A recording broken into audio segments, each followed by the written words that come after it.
오늘은 7장 세포의 구조와 기능에 대해서 알아보도록 하겠습니다. 생명체의 기본 단위는 세포라고 할 수 있는데 모든 생명체는 세포로 구성되어 있고 생물학적 구성 계층 구조에 있어서 세포는 살아있을 수 있는 가장 단순 형태의 물질 모음이다 라고 이제 설명하고 있습니다. 세포도 물론 그 안에 여러 종류의 세포내 소기관들과 물질들이 있지만 그 세포를 이루고 있는 그러한 세포 내 소기관이나 물질들은 독자적으로 어떤 생명활동을 할 수가 없죠. 그렇기 때문에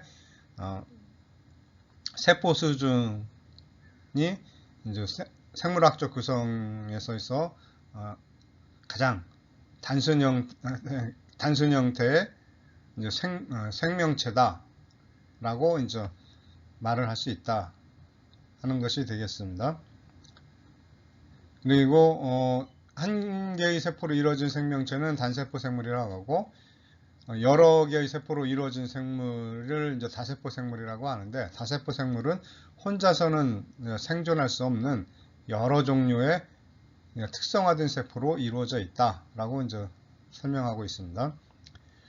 이 단원에서는 세포 연구를 위해 필요한 현미경과 생화학적 도구에 대해서 간단히 알아보고 그리고 세포의 종류를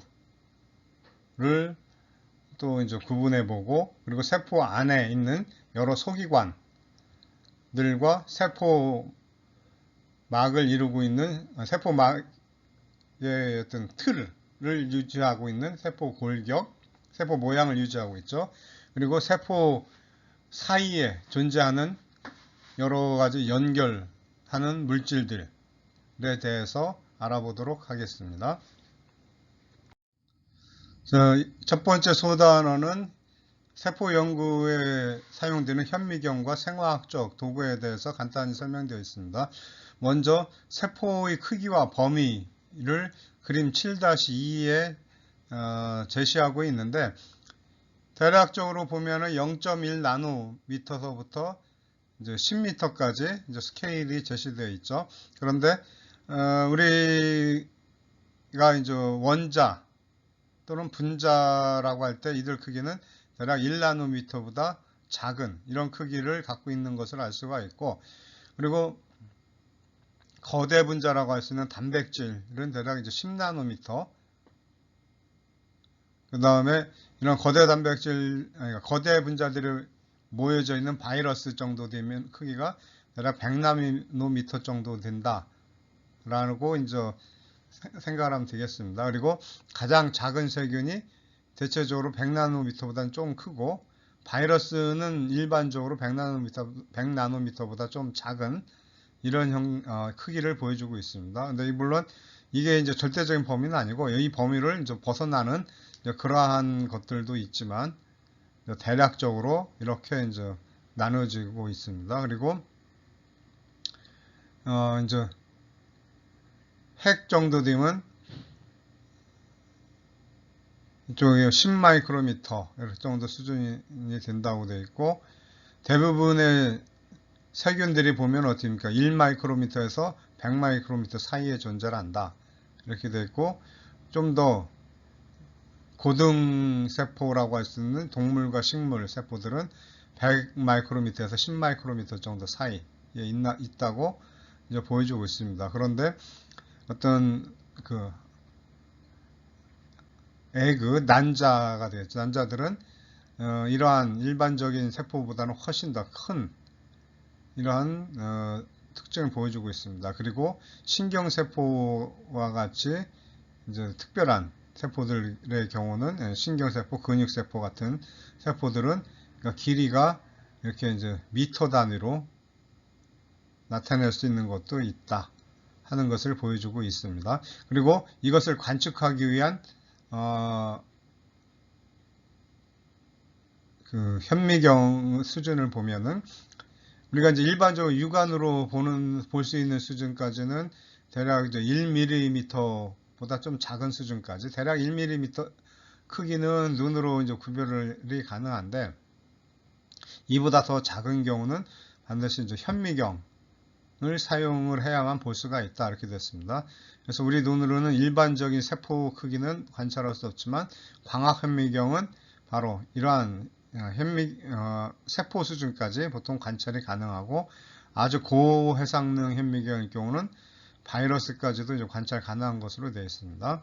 그리고 전자현미경은 그보다 더 작은 사이즈인 마크로몰리큐, 즉 거대 분자 수준까지도 관찰할 수 있다. 그래서 이제 여러 세포 내 소기관들을 이제 전자현미경을 통해서 관찰할 수 있게 됩니다. 여기 그림 7-3에는 이제 광학현미경의 여러 종류가 나와 있는데 이러한 현미경에 따른 어떤 특성들은 이제 다음 슬라이드에서 이제 살펴보도록 하겠고, 이 슬라이드에서는 이제 전자현미경에 대해서 간단히 이제 알아보도록 하겠습니다. 전자현미경은 주사 전자현미경과 투과 전자현미경으로 이제 또 나눠지는데, 주사 전자현미경이라는 것은 이 전자선을 쏴서 그 표면을 관찰하는 것을 말합니다. 그래서 표면을 보면 스캐닝 한다라고 되어 있죠. 스캐닝하는 일렉트론 마이크로스코프에서 SEM으로 표시하고 있고, 이 그림은 토끼 기도에 있는 선모를 이제 주사현미경으로 찍은 겁니다. 그래서 표면이 이제 어떤 세포가 어떤 세포가 아니라 이제 어떠한 구조물이죠. 이제 세포 구조물들이 어떻게 이루어져 있는가 하는 것을 관찰할 수 있고, 반면에 이제 TEM은 약간 이제 시료 처리가 더 추가적으로 필요하면서 어떤 단면, 내부의 단면 구조를 확인할 때 이 투과 전자현미경을 사용한다 하는 것이 이제 설명이 되어 있습니다. 그래서 이 SM으로 찍었을 때는 기관에 있는 선모의 모양을 볼 수가 있고, 그 내부가 어떻게 이루어져 있나 하는 것은 바로 이제 투과 전자현미경을 통해서 이제 확인할 수 있게 됩니다. 이 슬라이드에서는 광학현미경의 이제 종류와 특징에 대해서 간단하게 이제 설명을 하고 있습니다. 우리가 일반적인 광학현미경을 사용해서 세포를 관찰하게 되면 이 그림처럼 다소 불명확한 세포 모양이 관찰이 되는데, 이것을 좀 더 잘 관찰하기 위해서 염색약을 사용해서 이제 관찰할 수가 있습니다. 그런데 대부분의 염색약은 세포를 죽게 만들기 때문에 염색해서 보는 것은 죽은 세포를 관찰할 때 사용되고, 살아있는 세포를 관찰하기에는 상당히 어려운 그런 단점이 있습니다. 그래서 위상처 현미경이라는 것을 사용해서 살아있는 세포를 염색 없이 관찰하는 데 사용이 되는데, 여기서는 이제 시료의 이제 다양한 밀도 차이를 증폭해서 보게 되면은 지금 이 그림처럼 어떤 외관의 모양이 다소 이제 뚜렷한 그런 세포들을 이제 관찰할 수 있게 됩니다. 이것을 좀 더 발전시킨 형태가 이제 차등 간섭 위상차 현미경이 되겠고, 그 다음에 형광 현미경이 소개되어 있는데, 이것은 형광 염색약이나 항체로 세포의 특정 분자를 표지하여 관찰하는 것이 되었습니다. 그래서 어떤 내가 관심 있는 특정한 분자들이 세포 안에 어디에 있는가 하는 것을 관찰할 때 이제 사용하게 됩니다. 여기서 보면 형광물질은 특정한 파장의 자외선을 이 세포에 쏘아주면은 이 세포에 있는 이 형광물질이 이것을 흡수해서 가시광선을 방출하게 됩니다. 이게 이제 형광이죠. 그래서 이 그림은 이제 자궁세포가 되겠는데, 그래서 핵은 파란색, 마이토콘드리아는 오렌지색, 그리고 이 세포 골격은 초록색을 띠는 이러한 모습을 보여주고 있습니다. 이것처럼 어떤 물질들이 세포 안에서 어느 부위에 존재하는가를 확인할 수가 있습니다. 다음 이제 공초점 현미경이 있는데, 공초점 현미경은 형광 현미경처럼 역시 이제 특정한 곳을 이제 표지할 수가 있고, 그리고 또 중요한 특징이 뭐냐면은 그 여러 단면을 찍을 수가 있습니다. 아주 조그맣게 이제 세분해서, 그러니까 시료를 아주 조그맣게 잘라야 된다는 게 아니라 일정한 크기의 이제 두께의 시료가 있으면은 그 시료를 이 현미경 스스로 초점을 변화시켜서 어느 특정한 부위만, 특정한 단면만 찍히게 되는 겁니다. 그래서 그 단면을, 그러니까 여러 층의 단면을 찍은 다음에 그것을 3차원적으로 재구성해서 보여주는 것이 공초점 현미경이 되겠습니다. 그렇기 때문에 이 공초점 현미경은 세포 안의 구조를 좀 더 명확하게 확인할 수 있는 그런 현미경이라고 볼 수 있습니다. 그 외에 디콘볼루션 현미경, 고해상 현미경 등이 있는데, 이거는 그냥 여러분이 이제 설명을 읽어보면 될 것 같습니다. 이번에는 실험실에서 생물학자들이 많이 사용하는 방법 중에 하나인 세포 분위법에 대해서 알아보도록 하겠습니다. 세포 분위법은 그림 7-4에 잘 설명되어 있는데, 먼저 조직 세포를 분리해낸 후 이것을 분쇄를 하게 됩니다. 그래서 완전히 파쇄된 세포 분쇄액을 원심 분리를 통해서 이제 큰 물질들을 침전시키게 되는데, 이때 처음에는 아주 느린 속도로, 이 그림에는 약 1000G, 그러니까 중력의 1000배의 힘을 받는 그러한 속도로 이제 원심 분리를 시킨다는 얘기죠. 그래서 10분 동안 하면은 핵과 세포 찌꺼기가 많은 침전물, 즉 좀 덩어리가 큰 애들이 먼저 가라앉게 됩니다. 그래서 이 침전되지 않은 위에 상층액만 분리한 후 다시 원심 분리를 하는데, 이번에는 더 강하게 원심 분리를 합니다. 더 빠르고 더 강력한 힘으로 원심 분리를 이제 하면은, 이번에는 그러니까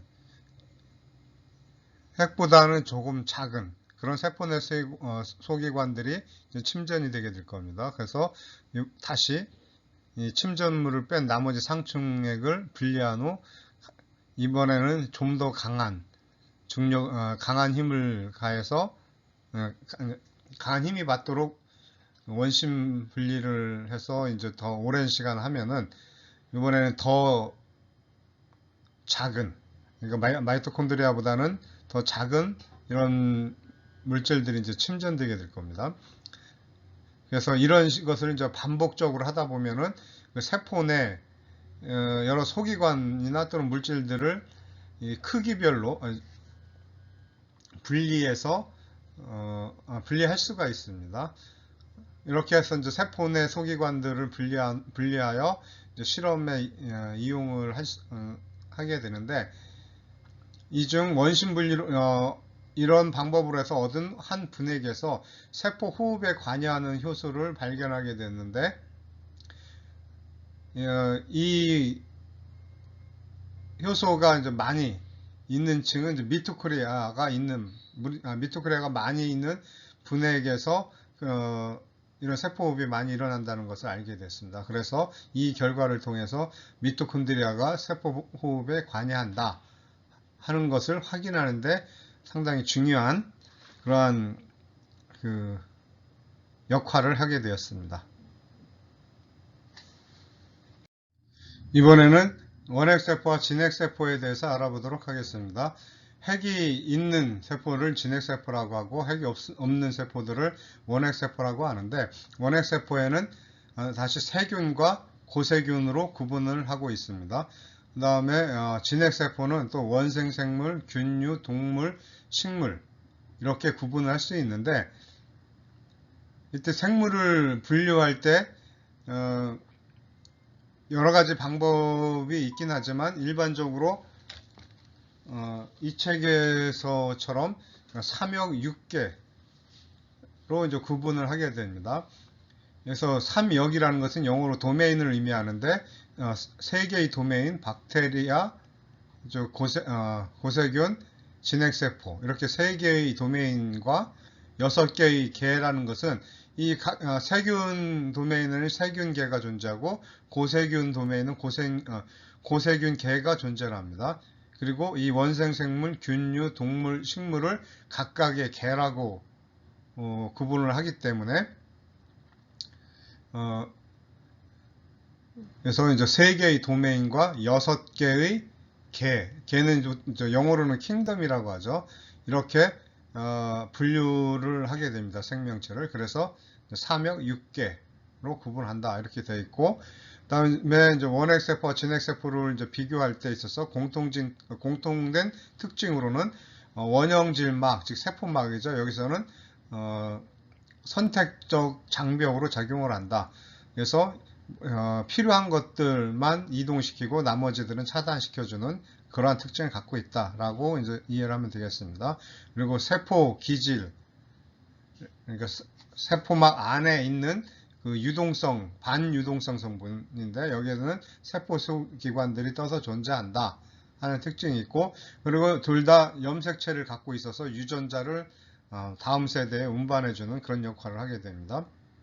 다음에 리보솜을 갖고 있어서 유전자의 지령에 따라 단백질을 만든다 하는 것이 이제 공통된 특징이 되겠고, 그 다음에 이제 차이점을 보면은 진핵세포에서는 대부분의 DNA가 이중막 핵 안에 있으나 원형질, 그러니까 원핵세포에서는 DNA가 핵양체라고 하는 지역에 응축되어 존재하나 막은 없다. 그러니까 원핵세포에서는 DNA가 역시 세포 안 전체에 퍼져 있는 게 아니라 어떤 특정한 지역에 주로 모여져 있긴 하지만 핵막은 존재하지 않는다 하는 것이 되겠습니다. 그리고 진핵세포에는 막으로 둘러싸인 다양한 세포내 소기관이 세포질에 존재하나 원핵세포에서는 막으로 둘러싸인 소기관이 없다. 여기서 막은 지질 이중막 구조가 되겠습니다. 그러니까 세포막과 같은 구조죠. 이러한 구조를 갖는 소기관이 진핵세포에만 있다. 그런 얘기가 되겠고, 그리고 일반적으로 진핵세포는 원핵세포보다 크다라고 이제 알려져 있습니다. 다음 이제 이쪽 그림 7-5를 보면은 원핵세포의 이제 특징들이 잘 설명이 되어 있는데, 여기서 보면은 어떠니까 세포막이 안쪽에 있고 바깥에 세포벽이 있죠. 그리고 세포벽 쪽에는 이제 당질, 피질이 존재한다. 그래서 이곳에는 이제 탄수화물로 되어 있는 여러 가지 탄수화물 성분들이 많이 분포를 한다는 얘기가 되겠습니다. 그래서 원핵 생물의 외피, 피막 또는 점막층이 이 세포벽 바깥에 존재한다. 이렇게 이해를 하면 되겠고, 그 다음에 편모, 운동하기 위한 편모를 갖고 있고, 그리고 앞에서 설명했듯이 염색체는 이런 한쪽에 이제 핵막이 없이 존재한다 하는 것이 되겠습니다. 이것은 이제 해양체, 핵양체라고 한다. 이렇게 설명을 했었죠. 그래서 이 전체적인 모양은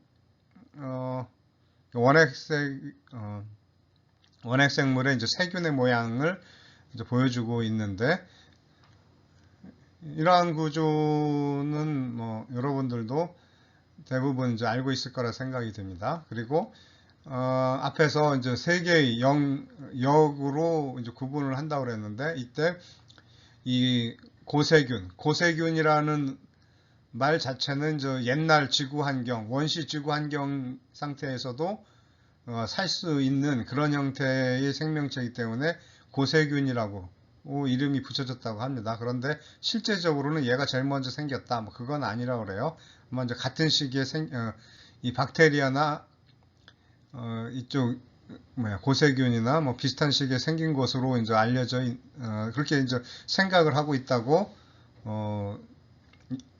지금 현재는 그렇게 이제 여겨지고 있습니다. 그런데 앞에서 설명했듯이 고세균은 세균처럼 핵이 없는 이런 구조를 갖고 있지만 유전 분석을 해봤을 때는 세균 쪽보다는 오히려 진핵세포 쪽에 더 가깝다 하는 특징을 갖고 있다고 그랬습니다. 그래서 고세균은 원핵세균이지만 유전적으로는 오히려 이쪽 진핵세균에 더 가까웠다고 하는 것이 이 그림에 이제 설명이 되어 있습니다.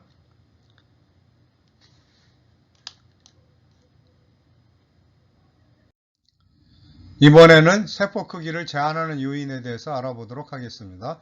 먼저 세포의 최소 크기를 제한하는 요인은 그러니까 세포 안에서 대사 활동하는 데 필요한 여러 수행 체계가 되겠습니다. 생명체가 살아가기 위해서는 충분한 대사 활동을 해야 되겠고, 이 대사 활동을 하는 데 필요한 여러 가지 요인들이 있죠. 충분한 DNA, 효소, 세포 내 기구, 이런 것들이 그 세포 안에 다 갖춰져 있어야지만 이런 대사 활동이 가능하게 될 겁니다. 바로 이러한 크기를 갖고 있는 세포가 생명체가 마이코플라즈마가 되겠습니다. 얘는 지름이 0.1에서 1.0 마이크로미터 정도 된다고 알려져 있습니다. 그래서 이 크기가 제일 작은 세포 크기에 해당된다 라고 이해하면 되겠습니다. 다음 반대로 세포의 최대 크기를 제한하는 요인은 무엇이냐 하면은 세포막의 표면적이 되겠습니다. 왜 그러냐 하는 것은 그림 7-6에 이제 세포질 막에 대한 이제 그림으로 이제 설명을 할 수 있는데, 생명체가 이제 대사 활동을 하기 위해서는 어떻습니까? 끊임없이 외부에서부터 어떤 물질들을 받아들이고 또 노폐물들을 밖으로 내보내야 되죠. 근데 이러한 물질들을 세포 안으로 들여보내고 또 세포 밖으로 내보내고 하는 이런 물질 이동은 무엇에 의해서 이루어지느냐 하면은 이런 수송 단백질들에 의해서 이루어지고 있습니다. 왜냐하면 기본적으로 원형질막은 지질 이중막 구조로 되어 있죠. 그래서 많은 물질들이 이 세포막을 통과하지 못하게 됩니다. 특히 이제 우리 몸에서 일어나는 대사 물질들은 대부분 좀 크죠. 특히 세포 안으로 들어가는 물질들은 분자 크기가 크고 차지를 갖고 있는 경우가 많이 있으니까 이것들이 이제 세포 안으로 이제 들어가기 위해서는 반드시 이런 수송 단백질이 필요한데, 수송 단백질의 숫자는 어떻습니까? 이 세포막의 면적에 제한을 받겠죠. 면적이 크면은 아무래도 수송 단백질이 많이 있을 수 있고, 면적이 적으면 아무래도 이 수송 단백질 수도 적을 수밖에 없죠. 그래서 이 안에 세포 안에 존재하는 여러 세포 내 그 소기관들한테 충분한 어떤 물질을 공급할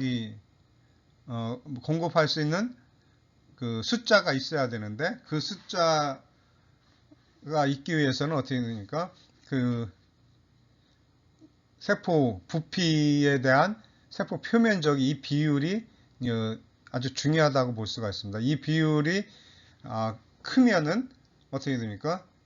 그러면 충분한 양의 물질이 공급이 될 테고, 이게 작으면, 즉 부피가 상대적으로 더 크다라고 하면은 충분한 양이 이동되지 않겠죠. 그렇기 때문에 바로 이 표면적이 정확히 말하는 표면적 대 부피의 이 비율이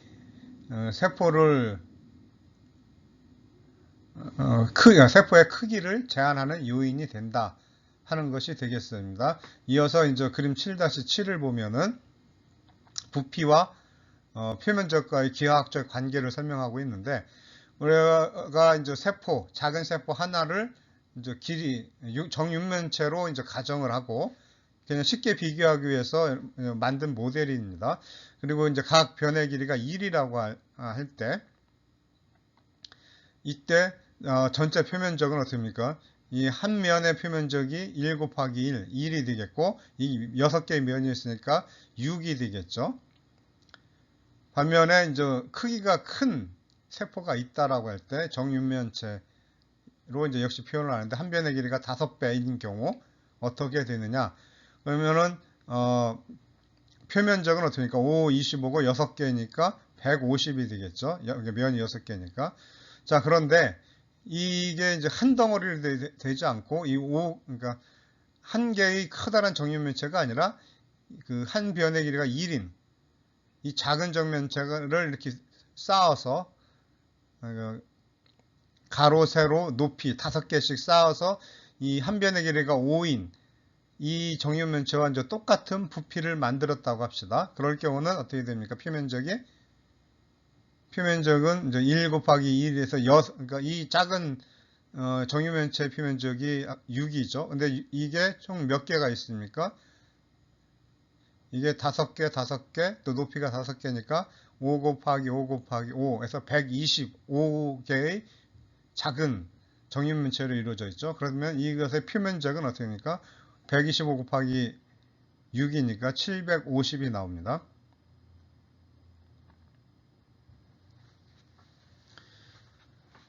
그런데 부피를 보면 어떻게 돼요? 부피는 얘는 작은 정육면체는 1 곱하기 1 곱하기 1이니까 6이 되는 1이 되는 거죠. 그러면 표면적 대 부피의 비율을 보면 6대 1이니까 6이 됩니다. 그리고 얘는 어떻게 됩니까? 이제 큰 정육면체 세포가 지나치게 이제 크다라고 할 경우는 그때 이 부피는 어떠니까 5 곱하기 5 곱하기 5니까 125가 되겠고 이것의 이제 부피 대 비율을 보면은 표면적은 150, 부피가 125니까 1.22가 됩니다. 상대적으로 어떻게 됩니까? 크기가 작았을 때보다 표면적이 그러니까 작은 세포보다 표면적의 비율이 아주 적죠. 이 이야기는 만약에 세포가 큰 세포로 이루어졌다 그러면은 더 적은 양의 물질 이동이 세포막을 통해서 이루어진다. 그래서 충분한 양의 물질 이동이 안 일어날 수 있다라고 이제 생각을 할 수 있을 겁니다.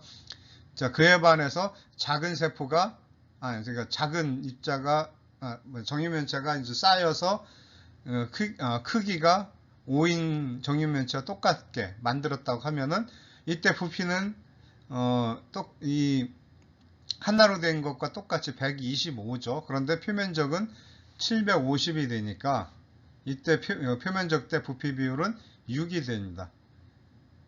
결국 작은 세포로 많이 존재할 경우는 이 표면적 대 부피 비율이 같기 때문에 물질 이동량에 있어서는 여전히 충분한 양이 공급된다라고 볼 수 있을 겁니다. 바로 이러한 이유 때문에 일반적으로 이제 큰 생물은 생명체는 그 크기가 아주 다양하죠. 한 개의 세포로 되어 있는 생명체도 있고 사람과 같은 경우는 뭐 아주 크죠. 상대적으로 비교를 한다 그러면 어마어마한 차이가 납니다. 이때 큰 세포로 이루어졌다 하는 것이 아니라 그러니까 생명체가 크면은 큰 세포로 이루어진 것이 아니라 일반적으로 큰 생물은 이런 크기 표면적의 제한을 받기 때문에 이렇게 더 많은 세포 그러니까 세포의 숫자가 많은 거지 세포의 크기가 커서 생명체가 커지는 건 아니다 하는 것을 이제 설명하고 있습니다. 그리고 이 가운데 있는 그림은 얘는 지금 출합법으로 좀 번식하는 세포가 이제 그려져 있는데 이 세포의 크기를 어떻게 측정하느냐 하는 것을 이제 보여주고 있습니다. 현미경상에서 이것은 이제 하나의 원으로 보이겠죠. 그럼 원의 지름을 측정할 수 있을 겁니다. 그럼 이 지름의 이제 반이 결국 뭐니까 우리가 입체적으로 봤을 때는 얘가 구형에 가깝겠죠. 이 세포가 그렇기 때문에 이 표면적의 지름을 알면은 여기서 이제 반지름을 구할 수 있을 테고 이 반지름을 이용하면은 부피를 갖다가 계산해낼 수 있다 하는 것을 여기서 보여주고 있습니다. 이 슬라이드에서는 진핵세포의 객관적인 모습을 보여주고 있습니다. 왼쪽이 동물세포고 오른쪽이 이제 식물세포인데, 동물세포와 식물세포에서 눈에 띄는 가장 큰 차이점은 식물세포의 경우 세포막 바깥에 세포벽이 있다는 것이 되겠습니다. 그리고 이제 우리는 주로 동물세포를 다루기 때문에 동물세포에 대해서 살펴보도록 하겠습니다.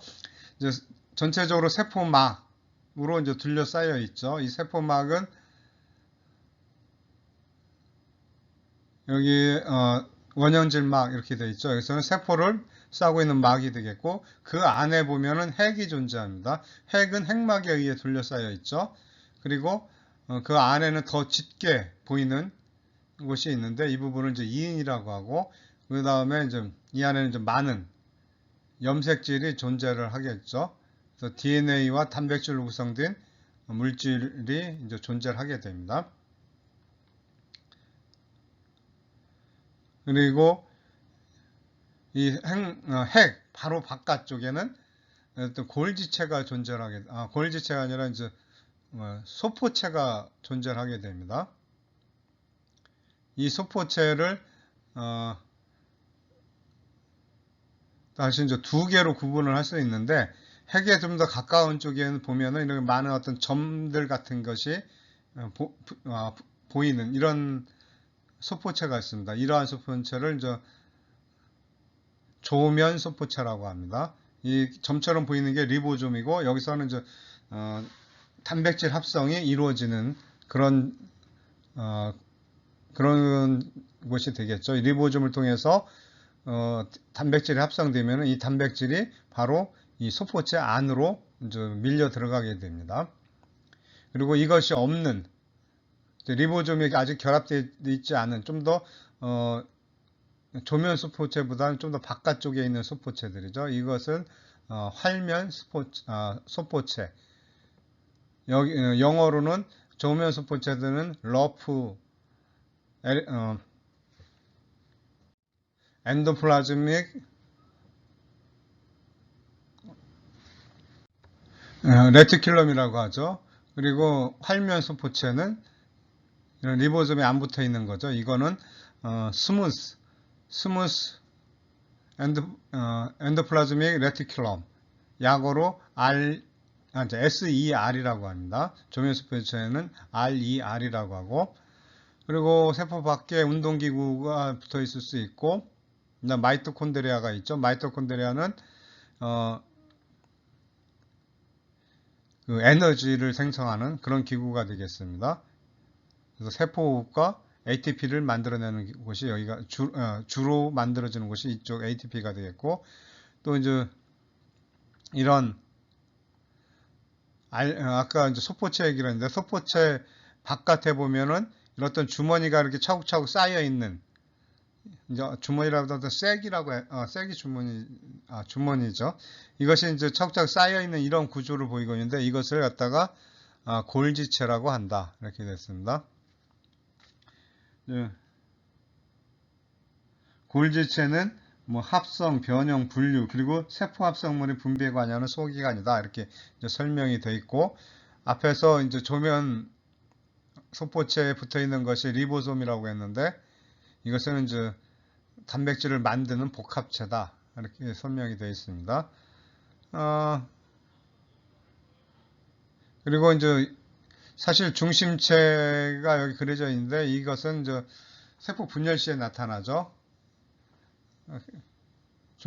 세포 분열 시에 염색체를 각각의 딸세포로 잡아당겨주는 역할을 한다. 그 정도 다 이제 알고 있을 거라 생각이 들고, 그 다음에 세포 골격, 이 세포가 어떤 세포 모양을 유지하고 있는 것은 그것을 갖다 어떤 세포 골격이 존재하기 때문인데, 여기에는 미세 필라멘트, 중간 필라멘트, 미세 소관 등이 있다, 라고 이제 설명이 되어 있습니다. 뭐 대략적인 모습을 이제 살펴봤고, 식물 세포는 여기서 뭐 액포가 존재한다, 그 다음에 엽록체가 존재한다, 뭐 이런 정도가 이제 그리고 이제 앞에서 설명했듯이 세포벽이 존재한다. 이런 것들이 이제 큰 특징이 되겠습니다. 동물세포와 구별되는 특징이 되겠고, 나머지는 뭐 크게 차이 나지 않는 것으로 생각하면 되겠습니다. 자, 이번에는 진핵세포에서 유전 정보를 담고 있는 핵과 또 유전 정보를 번역하는 기능을 하고 있는 리보솜에 대해서 알아보도록 하겠습니다.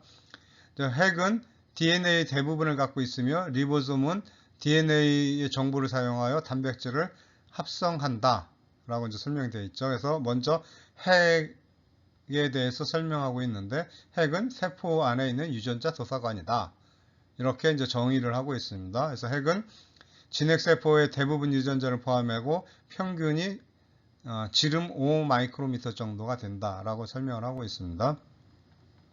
그리고 이제 핵막 쪽에는 그러니까 핵을 둘러싸고 있는 것이 이제 핵막이 되겠는데, 그래서 이 핵막에 의해서 다른 이제 세포질, 사이토졸과 유전 정보가 돌려져 있는 이 핵과는 이제 구별되게 만들고 있습니다. 그리고 이 핵막에는 이런 핵막은 두 개의 막이 20에서 40 나노미터 간격으로 분리된 이중막 구조를 갖고 있다 라고 이제 설명이 되어 있고, 지름이 100 나노미터 정도가 되는 구멍이 이 핵막에 존재한다, 이렇게 됐습니다. 그래서 이 구멍을 이제 핵공이라고 하는데, 이 핵공을 통해서 이제 메신저 RNA가 이제 밖으로 나오게 되겠죠. 그리고 이제 핵공 복합체라는 것인데, 이것은 핵공 주위에 있는 단백질 구조물로서 거대 분자들이 핵을 출입하는 것을 조절해주는 역할을 한다라고 설명이 됐습니다. 그 다음에 핵막층은 이제 핵공을 제외한 이제 핵막 부분을 지지해주는 그물 모양의 섬유성 구조물을 핵막층이라고 한다라고 설명이 되어 있죠. 그림 7-9를 보면은 핵이 있고, 핵 중간, 이제 핵은 핵막으로 둘러싸여 있는데, 핵막은 내막과 외막, 이중막으로 되어 있다라고 이제 설명을 하고 있죠. 그리고 그 핵막에는 여기 이제 핵공이, 구멍이 존재하는데, 이 핵공에는 또 그러니까 핵공 단백질이 있어서 이 마크로몰리큘들이 핵을 통과하는데 이것을 이제 조절해주는 그런 역할을 한다라고 이제 설명을 하고 있습니다. 그래서 여기서 지금 전자현미경 사진으로 이제 보여주고 있죠. 핵공 단백질 모양의 핵공 복합체 사진을 이제 지금 TEM으로 찍은 것을 이제 보여주고 있습니다. 이 그림에. 그리고 핵 안에 있는 그 유전체들이 이제 있는 부위가 이제 염색체가 되겠죠. 근데 이 염색체는 그 DNA들하고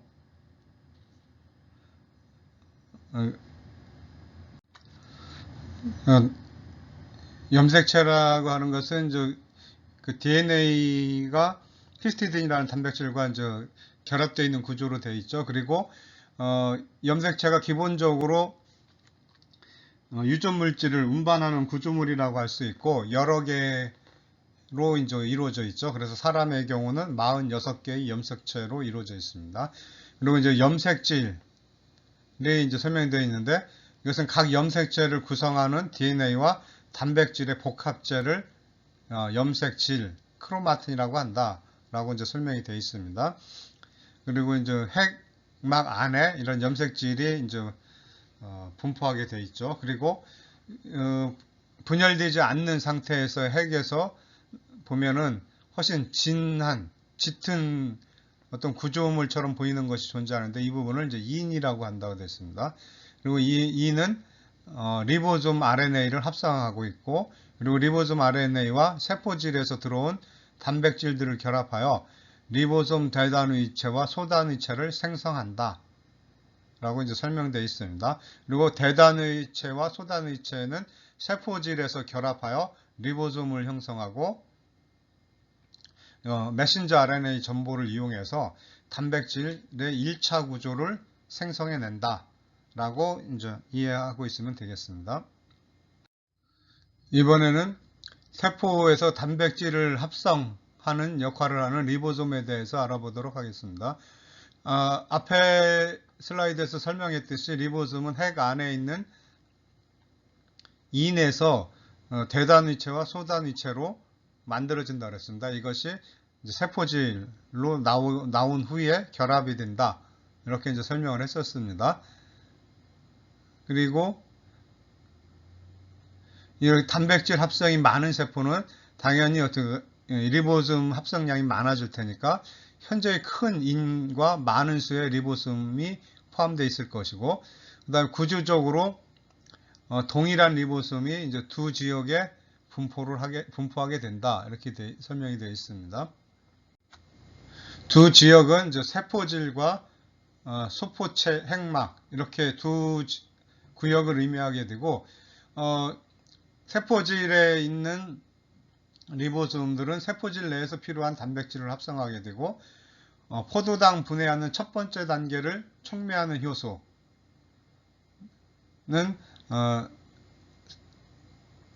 세포질 리보솜에서 합성된다. 이거 촉매하는 효소, 이게 이제 헥소카이네이즈가 되겠죠. 여러분 이제 생화학 시간에 이제 또 좀 더 자세하게 공부하게 될 것이지만, 어쨌든 포도당을 분해하는 첫 번째 요소, 해당 작용의 첫 번째 요소가 이제 헥소카이네이즈인데, 얘는 세포질에서 일을 하기 때문에 이쪽 세포질에 있는 리보솜에서 합성이 된다. 이렇게 이해를 하면 되겠습니다. 반면에 이제 소포체에 있는 리보솜은 어떤 활동을 하느냐? 이것은 리보솜이 소포체와 결합되어 있기 때문에 만들어지는 폴리펩타이드가 세포막 안으로 들어오게 됩니다. 소포체 막 안으로 처음에 이제 들어가게 되겠죠. 그 다음에 이것이 움직여서 이제 만약에 소포체 안으로 들어가는 이 폴리펩타이드가 어떤 신호에 의해서 잘리게 된다 그러면은 소포체 안에서 잘리게 되면은 분비되는 단백질이 되는 거고, 계속 세포막에 박혀 있는 상태로 존재를 하게 되면은 이 단백질은 어떻습니까? 그 소포가 이동해서 세포막과 결합을 했을 때 세포막을 이제 대체하게 되는 거죠. 그 피지컬 멤브레인이. 이때 결과적으로 세포막 단백질이 되게 됩니다. 그렇기 때문에 소포체에 붙어 있는 리보솜은 결국 세포막 단백질 또는 소기관 안에 포함되어 있는 단백질 또는 세포 외로 분비되는 단백질을 합성하게 된다라고 이해를 하면 되겠습니다. 그리고 소화효소 분비하는 췌장선세포들은 대부분의 소화효소들은 이 췌장선세포에서 많이 만들어지고 있습니다. 근데 이러한 선세포들은 막에 붙어 있는 리보솜을 많이 갖고 있겠죠. 왜냐하면 소화효소를 분비되는 효소들을 많이 만들어내기 때문에 당연히 RER이 많이 있게 되는 겁니다. 즉 소포체에 붙어 있는 리보솜이 많다. 이렇게 이해를 하면 되겠습니다. 대략적으로 이제 구조도 그림 7-12에 대한 설명도 거의 이제 이루어졌다고 볼 수 있고, 다음에 이제 앞에서 이제 리보솜이 이제 사이토질에 있는 리보솜은 사이토질에서 필요한 단백질을 만든다 그랬고, 그러면 그냥 만들면서 그냥 이 사이토질에 존재하면 되는 거죠. 그런데 이쪽 소포체에서 만들어진 이런 폴리펩타이드는 막단백질로 되거나 또는 분비가 되는데, 어쨌든 두 과정 모두 어떻습니까? 여기서 비지크를 통해서 이제 소포라고 하죠. 소포, 소낭 이렇게 부르는데 이 형태로 세포막 쪽으로 이동이 되는 거죠. 그 이동이 되는 과정에서 이제 골지체를 거치게 되는데, 자, 이 부분은 이제 다음 슬라이드에 나오고 있습니다. 지금 조면소포체에서 만들어진 단백질들은 비지클 형태로 이동이 되는데 중간에 그 골지체를 거쳐서 멤브레인 쪽으로 이동한다고 그랬습니다. 이때 소포체 그리고 골지체 이러한 그 막성 세포내 소기관을 갖다가 내막계라고 이제 부르게 됩니다. 근데 이 내막계에 대한 설명은 다음 시간에 하도록 하겠습니다.